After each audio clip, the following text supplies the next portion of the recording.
I want you to breathe. I want you to breathe. I want you to breathe. Hello, friends. We're back. We're Black and Curious. I'm Kandron. What up, what up? It is Dehjai. How y'all doing, fam? Hello. If you've never been here before, we do a cross section between pop culture and real life. Deja has our topic for the day. So, considering all of the things that have been going on in the headlines with the upcoming elections and we just went through midterms and all that jazz, there has been continued conversation around reproductive rights and how the different states that are taking away all the advantages. The next thing is being projected is IVF and fertility programs, which also inadvertently, or not inadvertently, it deeply affects communities of color. Excuse me, y'all, my words are leaving me today. And so this ties into this conversation that was had on Love is Blind this season, because, you know, we do keep a little pop culture in our conversations. So one of the couples is Bartise and Nancy. And surprisingly, Bartise, a 25-year-old, like quintessential kind of frat-tastic guy. Fantastic. Yes, that's the vibe that he gives me. I don't know that that's legitimate, but like, just trying to paint the picture for those of you who have not watched. He is very much pro-life, and I believe watching the show, he's pro-life because his family is pro-life. Also, Love is Blind is filmed in Texas, which is a part of, I want to say, like the Bible Belt, is it not? So like it's so many layers to this here thing. Heavy on the Bible down there. Nancy is 31 or 30, and she is pro-choice for the beginning of that statement about reproductive rights, and like also the possibility of there being, you finding out in utero that there's something wrong with the child and that the pregnancy wouldn't be viable, or that the mother could be the person that doesn't survive, and if she don't survive, then the baby won't be here either. Like all these things. So she made all these valid points, and Bartise and his family were hell-bent on this idea that having a child and a child period is a gift, and if God sees fit to give you this gift, then who are you to deny said gift, even in like all the circumstances that she mentioned, which was not so much like, oh, you know, I'm going to use abortions as fucking birth control, because that's not where she was coming from. It was totally a place of like not being ready to, you know, have said child, or finding out that there are some serious issues in utero that would affect the quality of life for that child. Yeah. So I wanted to bring it here because I was like, you know, we can talk about this and kind of like pour over just the pop culture topic of, maybe not so much pop culture, but the topic of it being like a child being seen as a gift. What do you think about that? What are your thoughts, feels? My take's probably, I don't know. I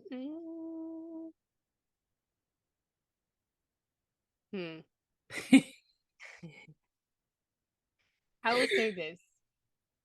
I think that especially if a child is going to have severe disability that's going to affect their quality of life, I think people overlook the fact that that is expensive to take care of a child with those type of needs as well. Yeah. It's emotionally taxing as well. Mm-hmm. I am incredibly pro-choice. Like, I think that there doesn't have to be a reason to want to exercise that right. The reason could be that you don't want to have one. Like, period. So with that context in mind, I think, you know, there are certain people who are up for that challenge, but there are other people who aren't. And I don't think that you should be running around inflicting that on other people. And also, like, not inflicted. Well, not inflicting, but like, I know, but it was just a funny choice of words. Go ahead. Okay, right. I don't think you should like I don't think that the government or whatever should have any say about that. Agreed. And I don't also think I anybody don't, outside of the person carrying the child should have any say yes. And to some also degree. like, yes, I agree with you. Also, I want to say that there used to be a time there used to be a time when I think it would have been easier for two people with different viewpoints or different ideologies, let's say, to be Hmm. able to meet a common ground. I think that time has passed. And I think some of those core things, for instance, whether or not you would abort a child that is going to have severe issues, like, I don't think that you should be marrying someone who is not on the same page with you on that. Totally agree. And also, like, Totally agree. just from listening to the news and stuff after the Roe v. Wade decision, we talked a little bit about this when it first came out or when we came back for this season. Um, but with Roe being overturned, like, there are other things that are happening out there. It's like sometimes it's a viability issue as well. And Mhm.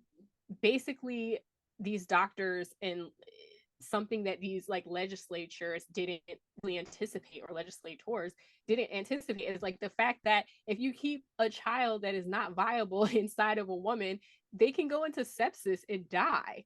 Mhm. Like, So there wouldn't be no baby anyway. it wouldn't be a baby anyway. So it's like, I don't know, like this whole it's a gift no matter what. I don't know that I agree with that. Yeah. Because it, in the context of um the pregnancy causing, like death to the host, essentially, like that just sounds Yeah. so terrible, but like that is not a gift. No. No, it's not. Because even if this woman does want to have said child and is happy about, okay, I have a child, I'm pregnant, I'm going to have a child, I'm pregnant, and I'm finding out that there are conditions that could be concerning, but I still want to go through with it. But then something tragic happens, like she should have the right to get the proper medical attention that she needs. Yeah. And I think that there are concessions that need to be made in terms of like understanding how the, like, I think a lot of it is just like war against female anatomy, because this is totally an Yes. aside, but like there, for years we didn't even have like medical studies on how different the female body was in comparison to the male body. And so like they're still learning things about us. So it's just kind of like this idea that people outside of women get to make these decisions, and then you have, we're not going to make this a political Yeah, conversation, yes, but like it's just crazy to me. The I the agree. overarching thing is that, for getting back to like the poppy piece of it, for Bartise of the Love is Blind cast, he um he literally is 25 years old. And I think that he is in that stage of life where he hasn't really defined what it is that he believes and what Yeah. he wants for his own life. I think that his Hmm. decisions were based upon that of being concerned about disappointing his family.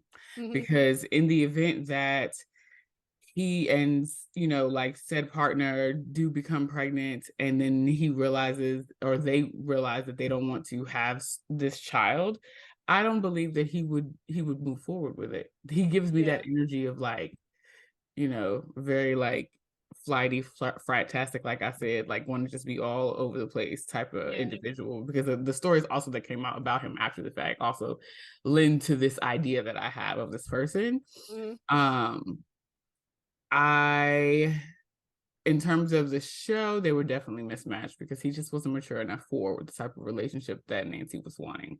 Yeah. 25 and 31 is a big age difference, especially when it's the guy that's 25. Hmm. It's a big age difference anyway, but I think women can be ready by 25, but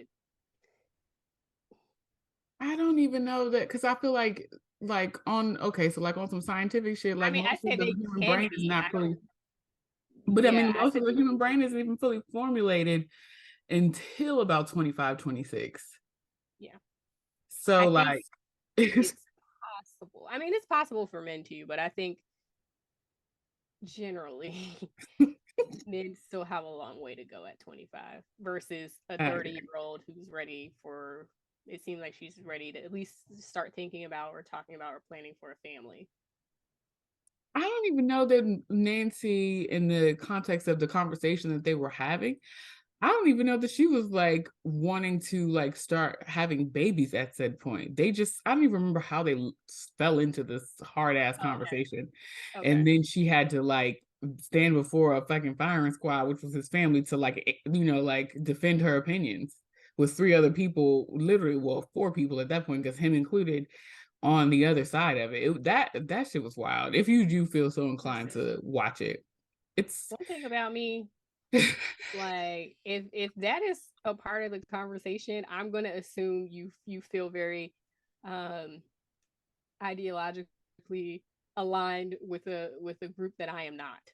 And so like that in and of itself, I think is a mismatch, because then yeah, it also stands to reason that the parenting styles may not be aligned.